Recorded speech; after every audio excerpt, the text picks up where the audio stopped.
Assalamualaikum warahmatullahi wabarakatuh. Selamat siang, salam sejahtera. Kita perlu mengucapkan puji syukur kehadirat Tuhan Yang Maha Esa, karena pada hari ini kita bisa bertemu di Koperasi Usaha Kampung Berkah. Tentunya ini semua karena adalah ridho dari Allah Subhanahu wa Ta'ala. Bapak Ibu anggota Koperasi Usaha Kampung Berkah, nama saya Sumaryono. Anggota tim saya ada Pak Budi Pratono ada di belakang. Pada hari ini saya dari Fakultas Ekonomi dan Bisnis Universitas Wijaya Kusuma Surabaya mengadakan pengabdian masyarakat, yang mana pengabdian masyarakat kali ini yaitu di Koperasi Usaha Kampung Berkah, yang mana koperasi ini dari keterangan manajemen koperasi anggotanya adalah para UMKM, termasuk Bapak Ibu yang hadir di sini ini adalah UMKM yang menjadi anggota Koperasi Usaha Kampung Berkah. Sebelum saya melanjutkan apa yang perlu saya jelaskan bahwa Universitas Wijaya Kusuma ini di samping mempunyai Fakultas Ekonomi dan Bisnis, ada fakultas-fakultas yang lain, diantaranya Fakultas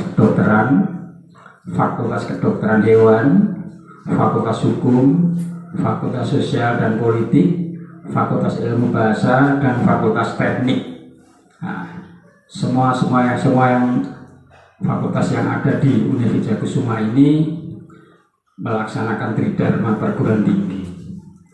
Salah satu tridharma perguruan tinggi, Bapak Ibu, yaitu melaksanakan pengabdian masyarakat seperti yang saya laksanakan pada siang hari ini. Bapak Ibu anggota Koperasi Kampung Berkah yang saya hormati,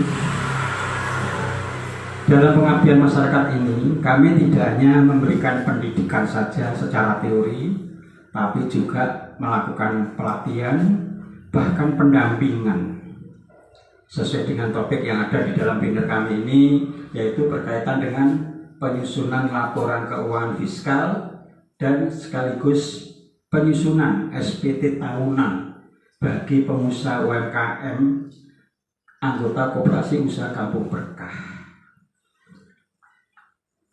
Bapak Ibu yang saya hormati, perlu kita ketahui kenapa saya harus mengambil topik semacam ini, karena ini adalah hasil musyawarah dengan pengurus koperasi, yang mana anggota Koperasi Kampung Berkah yang anggotanya itu adalah para pengusaha UMKM itu perlu diberi pemahaman, pengertian berkaitan dengan laporan keuangan fiskal.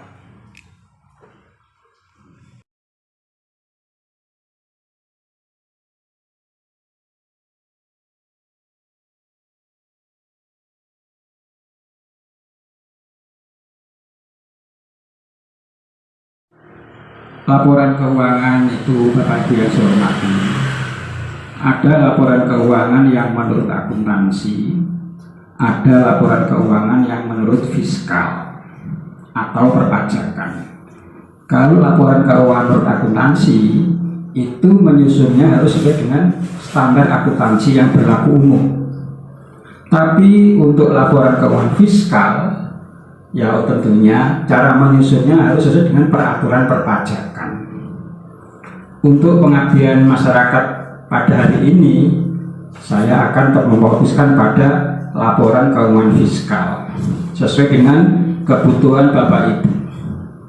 Laporan keuangan fiskal itu maksudnya laporan keuangan yang dilampirkan di saat Bapak Ibu melaporkan pajaknya. Nah, untuk melaporkan pajaknya harus dilampiri laporan keuangan. Tentunya laporan keuangan sesuai dengan aturan perpajakan. Istilah lainnya adalah laporan keuangan fiskal. Pertanyaannya, apa ada bedanya antara laporan keuangan fiskal dengan laporan keuangan menurut akuntansi? Tentunya ada. Kalau tidak ada perbedaannya, tidak ada istilah laporan keuangan fiskal. Ada perbedaannya. Tapi Bapak Ibu, fokus kami di sini tidak akan menjelaskan perbedaannya.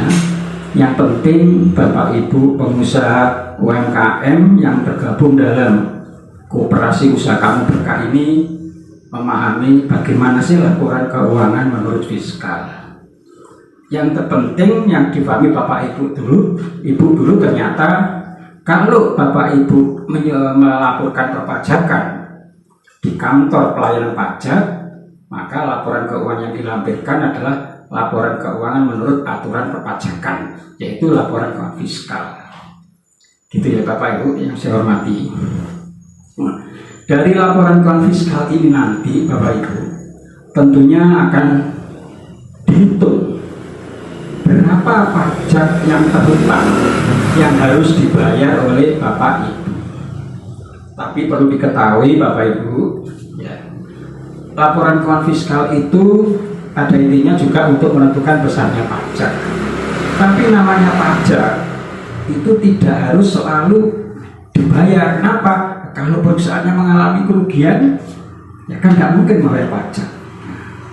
Pajak penghasilan badan tahunan itu dikenakan jika katakanlah usahanya itu memperoleh keuntungan. Kalau tidak memperoleh keuntungan, ya usaha membayar pajak. Berapa pajak yang harus dibayar? Nah, tentunya Bapak Ibu ada tarifnya. Ya. Nah, nanti pada saat kita melakukan pelatihan dalam bentuk pendampingan, nanti kita akan saya dengan Pak Rudi akan menjelaskan tarifnya sebesar ini. Ya. Jadi untuk teoritis hal ini saya hanya menerangkan berkaitan dengan katakanlah secara konsep saja. Itu ya Bapak Ibu. Jadi seperti itu Bapak Ibu. Nah, namanya laporan keuangan fiskal itu apa saja? Ya ada yang namanya neraca. Neraca itu istilahnya laporan posisi keuangan.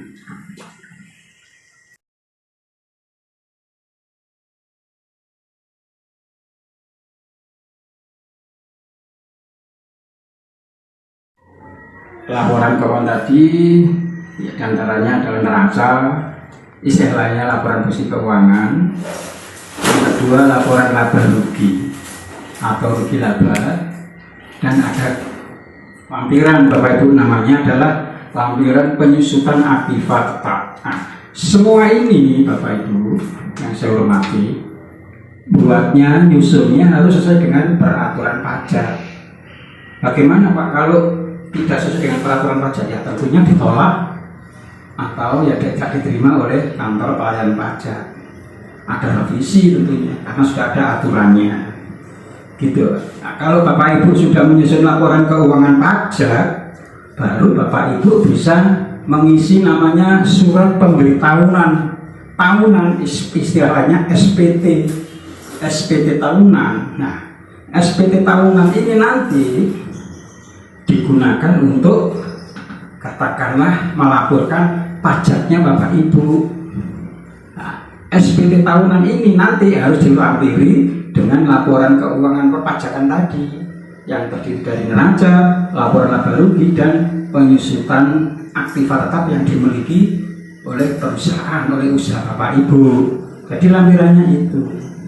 Nah, tentunya Bapak Ibu nanti di dalam pendampingan itu kita praktekkan bagaimana sih mengisi SPT, karena sekarang melaporkan pajak itu harus dilakukan secara online, tidak manual. Jadi kita buka aplikasi pajak, kemudian kita pilih yang berkaitan dengan SPT itu kita isi, setelah itu kita upload. Nah, tentunya Bapak Ibu sebelum mengupload SPT dan lampiran-lampirannya, ya pajak yang kita hitung harus dibayar dulu. Dibayar dulu bisa di bank, di kantor pos itu. Ya. Kalau sudah bayar, bukti bayar itu nanti juga kita lampirkan. Karena di situ ada NTPN-nya dan lain sebagainya. Gitu Bapak Ibu. Ya. Jadi Bapak Ibu itu yang saya sampaikan pada istilahnya pendidikan berkaitan dengan teori konsep penyusunan laporan keuangan. Nah, selanjutnya kita mulai besok kita melakukan pelatihan, dan di dalam pelatihan itu tentunya kita akan pendampingan. Itu dari saya, Bapak Ibu. Nanti habis ini bisa kita tanya jawab, konsultasi dan lain sebagainya. Demikian dari saya. Wassalamualaikum warahmatullahi wabarakatuh.